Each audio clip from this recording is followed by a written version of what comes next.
I'm just going to cut this in half, and I can turn that motor around to where it's going to fit on the other side instead of hitting that brake pedal. Now I've cut the shaft, well, the outer housing, not the shaft.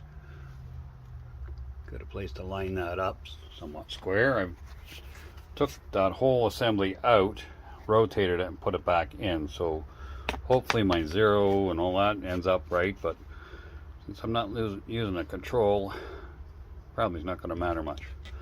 Got the pattern made up. I'll put the other bracket back on so it's square to the bottom bracket. Hopefully that works. I'll chop that up. See what happens. Now I got this new plate made. Gotta get a bolt for there, but so that should orientate it the same as the bottom bracket, hopefully. We're close. And I got a couple of welds just to hold that together for now. We'll see how it fits.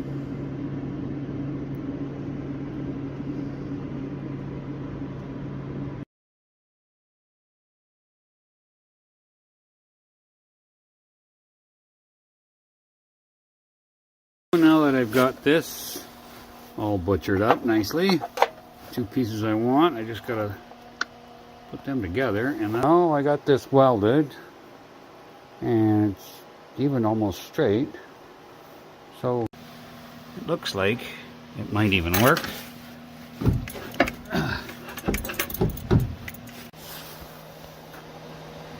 That is the tie rod end for the Jaguar. That appears to fit the Ford. You have to get the disc brake components that I need, and I've got my linkages in here somewhat where they should be. Got to be adjusted a little yet. Now my rack is temporarily clamped in place, and I appear to have it in the middle. So now I got to see if I got full turn left and right. That'll be my next trick. Make sure that rack is in the middle.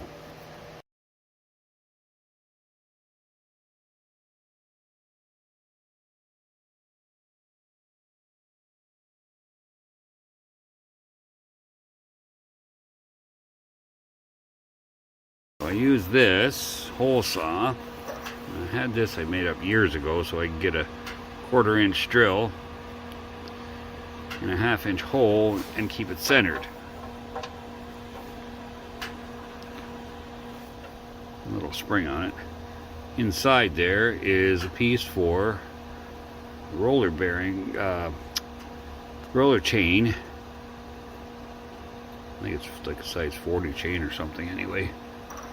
1/4 inch inside diameter. So I can put that in there. I can drill that out. I just have to clean that up. I know it's not real pretty, but I know it's the right size. And get that to chew that out nicely.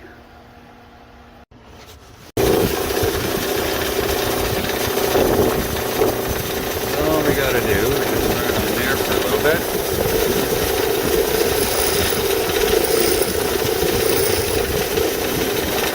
Should be okay. Got that in. She's bolted down. It seems to turn. Goes left and right.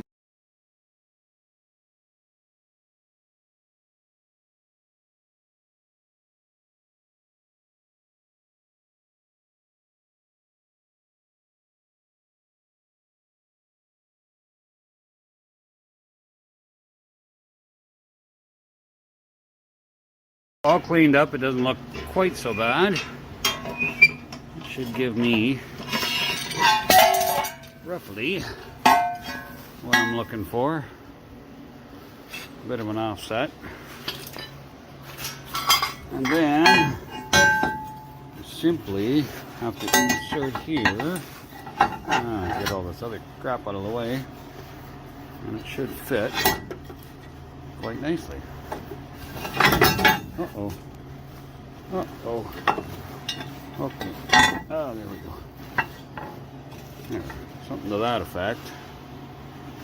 Now all I got to do is figure out the rest of that. Which should sit in there nice. Okay.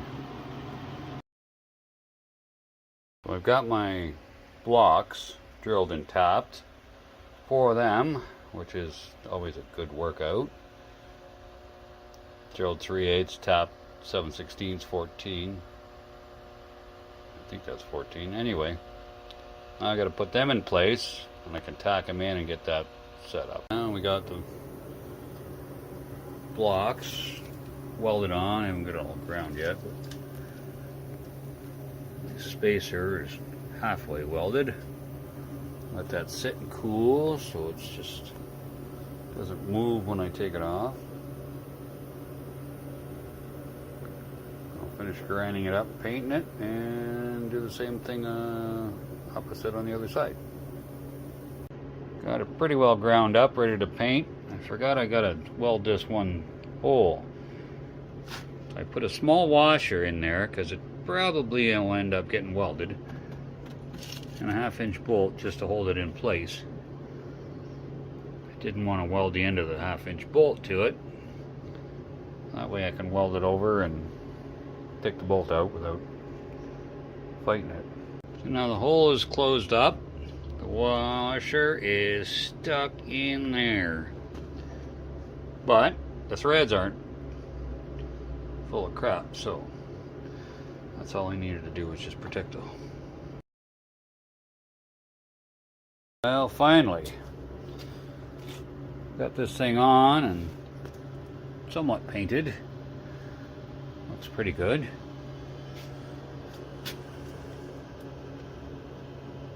So next step is take a break. And then all we got to do, grease the bearings, throw it together. Well, I got the brakes on. And these things are somewhat hub-centric, as they say. And that center is not exactly what I was hoping for. But that right there is about the size I would need to just take a little out. So my thought being, if I put this here, which just fits nicely, and were to bolt that there, then I would be dead center.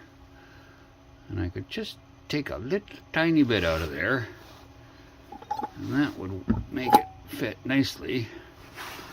But right now it's just about.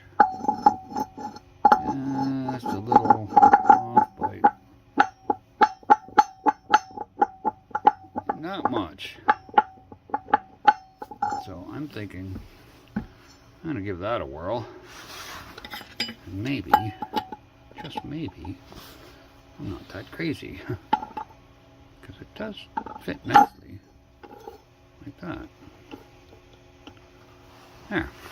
Give that a shot. Put a couple of bolts. And like they say, always use the proper tool.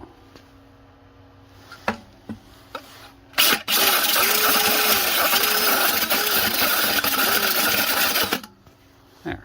That's just enough to clean that up and not gouge anything.